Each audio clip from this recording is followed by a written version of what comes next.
కూడా నమస్కారం. ప్రతి 3 ఏళ్లకు ఒకసారి భారత కమ్యూనిస్ట్ పార్టీ మహాసభలు గ్రామ స్థాయి నుండి జాతీయ స్థాయి వరకు జరుగుతాయి. అందులో గత 3 ఏళ్లలో నిర్వహించినటువంటి పార్టీ కార్యక్రమాలు, అదేవిధంగా పార్టీ సాధించినటువంటి విజయాలు, పార్టీకి వచ్చినటువంటి అనుభవాలని సమీక్ష చేసుకొని వచ్చే 3 ఏళ్లలో పార్టీ అనుసరించాల్సినటువంటి రాజకీయ వ్యూహాన్ని, రానున్నటువంటి 3 ఏళ్లలో పార్టీ అనుసరించాల్సినటువంటి పద్ధతులన్నింటినీ కూడా ఈ యొక్క మహాసభలో చర్చించుకుంటాము. ఆ సందర్భంగా గ్రామ స్థాయి నుండి జాతీయ స్థాయి వరకు కూడా కొత్త నాయకత్వాన్ని కూడా, కొత్త కమిటీలను కూడా ఎన్నుకోవడం జరుగుతుంది ప్రజాస్వామ్యయుతంగా. అందులో భాగంగానే గుంటకల్ పట్టణ మహాసభలు ఆగస్టు 9, 10 తారీఖుల్లో ఇక్కడ జరుగుతున్నాయి. ఇందులో 9వ తారీఖు బహిరంగ సభ ఉంటుంది. మొట్టమొదట మున్సిపల్ కార్యాలయం నుండి ఎన్టీఆర్ సర్కిల్ వరకు ర్యాలీ, దాని తర్వాత పాత బస్టాండ్లో బహిరంగ సభ జరుగుతుంది. ఈ పాత బస్టాండ్లో బహిరంగ సభ జరిగేదానికి ముఖ్య అతిథిగా సిపిఐ రాష్ట్ర కార్యదర్శి రామకృష్ణ గారు, మేమందరం కూడా పాల్గొంటా ఉన్నాము. తర్వాత ఈ యొక్క మహాసభలో 750 మంది పార్టీ సభ్యులకు గాను 144 మంది ప్రతినిధులను ఎంపిక చేసినాము. ఆ ప్రతినిధుల సభ 10వ తేదీ ఈ సిపిఐ పార్టీ కార్యాలయంలో గుంటకల్లో జరుగుతుంది. తర్వాత జిల్లా మహాసభలు ఆగస్టు 12, 13 తేదీల్లో జరుగుతాయి. అన్ని జిల్లా మహాసభలు ముగిసిన తర్వాత ఆగస్టు 23 నుండి 25 వరకు ఒంగోలులో రాష్ట్ర మహాసభలు జరుగుతాయి. తర్వాత అన్ని రాష్ట్రాల్లో మహాసభలన్నీ జరిగిన తర్వాత జాతీయ మహాసభలు సెప్టెంబర్లో 22 నుంచి 25 వరకు చండీగఢ్లో జాతీయ మహాసభలు జరుగుతాయి. ఇది మా యొక్క మహాసభల షెడ్యూలు. ముఖ్యంగా ఈ మహాసభల్లో చర్చించుకునే విధానం ఏమంటే, ఈ ప్రస్తుతం అధికారంలో ఉన్నటువంటి ఎన్డీఏ ప్రభుత్వాలకు వ్యతిరేకంగా అనుసరించాల్సినటువంటి రాజకీయ వ్యూహం, రాజకీయ పోరాటం ఏ విధంగా ఉండాలని చెప్పేదానిపైన ముఖ్యంగా చర్చిస్తాము. ఇప్పుడు ముఖ్యంగా ఈ కేంద్రంలో అధికారంలో ఉన్న నరేంద్ర మోడీ ప్రభుత్వము ఎన్నికల్లో దొడ్డిదారిన గెలుపొందేదానికి అన్ని రాష్ట్రాల్లో ప్రయత్నం చేస్తూ ఉంది. ఇప్పుడు మహారాష్ట్రలో అదే విధంగా ప్రయత్నం చేసింది. అదేవిధంగా తక్కిన మా రాష్ట్రాల్లో కూడా అదేవిధంగా హర్యానాలో కూడా ప్రయత్నం చేసింది. చాలా రాష్ట్రాల్లో అదేవిధంగా ప్రయత్నం చేసి దొడ్డిదారిన ఎన్నికల్లో గెలవాలని చూస్తూ ఉన్నారు. ఇప్పుడు బీహార్లో ఎన్నికలు జరుగుతూ ఉంటే 65 లక్షల మంది ఓటర్ లిస్ట్ నుంచి తొలగించినారు. అంటే వాళ్ళు రిగ్గింగ్ చేసుకోవడము, లేదా ఈవీఎంలని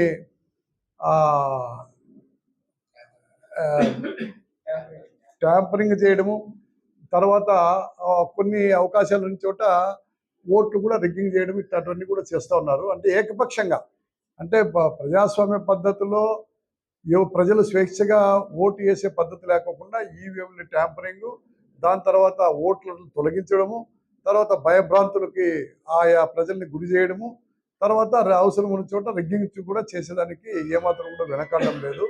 అందుకోసమే ఈ యొక్క ప్రభుత్వం అనుసరిస్తున్నటువంటి విధానాలపైన వ్యతిరేకించడానికి ఇప్పటికే భారతదేశంలో ఇండియా కూటమి, కాంగ్రెస్తో కలిపి, వామపక్షాలతో కలిపి, కొన్ని ప్రాంతీయ పార్టీలతో కలిపి ఇండియా కూటమి అక్కడ ఏర్పడింది. ఇండియా కూటమి ఫైట్ చేస్తూ ఉంది బీజేపీ ఎన్డీఏతో. ఇప్పుడు అదేవిధంగా మన రాష్ట్రంలో కూడా డబుల్ ఇంజిన్ సర్కార్ ఎన్డీఏ గవర్నమెంట్ ఆధ్వర్యంలో నడుస్తూ ఉంది. ఇక్కడ కూడా మోడీ అడుగుజాడల్లోనే ఈ ప్రభుత్వం నడుస్తూ ఉంది. ఎక్కువ పెద్ద మెజారిటీ కలిగిన పార్టీ తెలుగుదేశం అయినప్పుడు కూడా ప్రతి అడుగు కూడా మోడీ అడుగుజాడల్లోనే పోతా ఉంది. అందుకోసం ఇది కూడా ఒక నియంత వైపు పోతా ఉంది. ఎందుకంటే దానికి నిదర్శనమే నిన్న విద్యార్థులు సంఘాల్లో రాజకీయ నాయకులు ఎవరు కూడా పాల్గొనకూడదని చెప్పి జీవో చేసినారు. గతంలో విద్యార్థి హాస్టల్లో కానీ, లేదా దీంట్లో కాలేజీల్లో కానీ, యూనివర్సిటీలో కానీ ఎన్నికలు జరిపేవాళ్ళు. ప్రజాస్వామ్యబద్ధంగా ఎన్నికలు జరిపి స్వేచ్ఛగా అక్కడ చైర్మన్ని, సెక్రటరీని ఎన్నుకునేవాళ్ళు. అటువంటి దాన్ని రద్దు చేసినదే కాకుండా మరలా ఈరోజు తెలుగుదేశం ప్రభుత్వం వచ్చిన తర్వాత విద్యార్థులందరూ కూడా మీరు పాల్గొనకూడదు, మీ రాజకీయ నాయకులు ఎవరు కూడా విద్యార్థి సంఘాల్లో ఉండకూడదు, ఇవన్నీ లేకుండా చేయాలని చెప్పనని వాళ్ళు నిన్న జీవో ఒకటి ఏర్పాటు చేసినారు. కాబట్టి ఇది నియంత్ర చర్యలకి నిదర్శనం. అంటే మోడీ అడుగుజాడల్లో భారతీయ జనతా పార్టీ ఆర్ఎస్ఎస్ కనుసన్నల్లో ఈ ప్రభుత్వం పోతా ఉంది. అందుకోసమే ఈరోజు ఆయన పవన్ కళ్యాణ్ కూడా సనాతన ధర్మం అని చెప్పి మతాలను రెచ్చగొట్టే విధంగా, మతాలను విడదీసే విధంగా సనాతన ధర్మాన్ని తీసుకొచ్చి ముందుకు పెట్టాడు. కాబట్టి వీళ్ళిద్దరికి గత్యంతరం లేదు. ఆ మోడీ అడుగుజాడల్లోన ఆర్ఎస్ఎస్ సిద్ధాంతానికి లోబడి మన ఆంధ్ర రాష్ట్రం కూడా పరిపాలన చేస్తున్నారు. దానికోసమే ఇక్కడ అనుసరిస్తున్నటువంటి ప్రజా వ్యతిరేక విధానాలపైన, ముఖ్యంగా ఇక్కడ చేస్తున్నటువంటి కార్మిక ఉద్యోగ వ్యతిరేక విధానాలపైన ఇక్కడ కూడా ఒక ప్రత్యామ్నాయం అవసరమైంది. అందుకోసమే ఎన్డీఏకు వ్యతిరేకంగా ఏ రాజకీయ పార్టీలు రాష్ట్రంలో కలిసి వస్తాయో ఆ పార్టీలు కూడా కలుపుకొని భవిష్యత్తులో ఏ విధంగా ఉద్యమాలు చేయాలా, అదేవిధంగా ఏ రాజకీయ పార్టీల్ని ఈ ఎన్డీఏకి వ్యతిరేకంగా చేసే ఫ్రంట్లో భాగస్వాములు చేయాలా అనే విషయాల్ని మేము ఒంగోలులో జరిగే రాష్ట్ర మహాసభల్లో చర్చించబోతా ఉన్నాము. ఆ ఒంగోలులో జరిగే రాష్ట్ర మహాసభలో నిర్ణయం అయిన తర్వాత భావ సారూప్యం కలిగిన సెక్యులర్ పార్టీల్ని కలుపుకొని ఈ ఎన్డీఏకి బలమైన ఒక రాజకీయ ప్రత్యామ్నాయాన్ని, ఈ ఎన్డీఏ అనుసరించే ప్రజా వ్యతిరేక విధానాలపైన, ఈ ఎన్డీఏ రాష్ట్రంలో చేపట్టేటువంటి ఈ యొక్క అభివృద్ధి నిరోధక చర్యలపైన ఈ ప్రభుత్వం ప్రత్యామ్నాయం ఫైట్ చేస్తుంది. అదేవిధంగా ఇప్పుడు కార్పొరేట్కి కూడా ఊడిగం చేస్తున్నారు. ఇక్కడ కూడా అక్కడేమో నరేంద్ర మోడీ, అంబానీ, అదానీకి అక్కడ ఆయన ఊడిగం చేస్తున్నాడు. అదేవిధంగా ఇప్పుడు కూడా రాష్ట్రంలో ఉదయం లేచినప్పుడు కూడా రైతుల గురించి కానీ, కార్మికుల గురించి కానీ, ఉద్యోగుల గురించి కాకుండా కార్పొరేట్ శక్తుల్ని కూడగట్టేదానికి, కార్పొరేట్ శక్తులకి వేలాది లక్షలాది ఎకరాల భూములు కట్టుబెట్టేదానికి, అవసరమైతే వాళ్ళకి ఎకరా 99 పైసలకే వాళ్ళకి ఎకరా కట్టబెట్టేదానికి ఆ విధంగా ఇక్కడ కూడా చేస్తూ ఉన్నారు. అంటే ఇది మోడీ యొక్క అనుసరిస్తున్నటువంటి బాటనే ఇక్కడ ఎన్డీఏ గవర్నమెంట్ ఆంధ్ర రాష్ట్రంలో కూడా అనుసరిస్తూ ఉంది. దానికోసమే అంతా కూడా అభివృద్ధి పేరుతో కార్పొరేట్ వాళ్ళని తీసుకొచ్చి కార్పొరేట్ వాళ్ళకి సహజ వనరుల్ని కట్టబెట్టేదానికి ఇప్పుడు చేస్తూ ఉన్నారు. దాంట్లో భాగమే స్మార్ట్ మీటర్లు గతంలో ఏం చేసినారు? ప్రతిపక్షంలో ఉన్నప్పుడు తెలుగుదేశం పార్టీ వ్యతిరేకించింది. ఈ స్మార్ట్ మీటర్లు పగలగొట్టమని లోకేష్ పిలిపించాడు. కానీ అదే స్మార్ట్ మీటర్లని ఈరోజు ఈ యొక్క ఎన్డీఏ ప్రభుత్వము ఇక్కడ అన్ని చోట్ల ఇండ్లకు బిగిస్తూ ఉన్నారు. అంటే ఏమి అదానిది, అది స్మార్ట్ మీటర్లు కాంట్రాక్ట్ అనేది అదానిది కాబట్టి అదానికి ఎదురు చెప్పలేక కోర్టులో కేసు కూడా వేసినారు. దీనిపైన విద్యుత్ ఒప్పందాలపైన, ఈ యొక్క స్మార్ట్ మీటర్ల దానిపైన కోర్టులో కేసు కూడా పయ్యావులు కేసు ప్రతిపక్షంలో ఉన్నప్పుడు కోర్టులో కేసు కూడా వేసినారు. ఈ సెక్కితో జరిగిన ఒప్పందాన్ని రద్దు చేయాలని చెప్పి ఆయన కేసు వేసినాడు. మా సిపిఐ రాష్ట్ర కార్యదర్శి రామకృష్ణ కూడా కోర్టులో కేసు వేసినాడు. కానీ ఇప్పుడు అదే విధానాలనే ఈ ప్రభుత్వం కూడా కొనసాగిస్తూ ఉంది. అంటే మన ఆ రోజేమో జగన్ని విమర్శించినారు, జగన్ని ఆ రోజు అది తప్పు విధానం అని చెప్పినారు. మరలా ఈరోజు ఈ ప్రభుత్వం అధికారంలో ఉంటే అదే రకంగా స్మార్ట్ మీటర్లు బిగిస్తున్నారు. వాళ్ళు అనుసరించినటువంటి కాంట్రాక్ట్లు ఏవైతే ఉన్నాయో అవన్నింటిని అట్లే కొనసాగిస్తూ ఉన్నారు. తర్వాత ఈ పోలవరం ఎత్తు కూడా తగ్గించేసినారు. 45 మీటర్లు ఎత్తుండేదాన్ని 41 మీటర్లకు ఎత్తు తగ్గించినారు. దానికని నీటి నిల్వ సామర్థ్యం అనేది పూర్తిగా తగ్గిపోతుంది.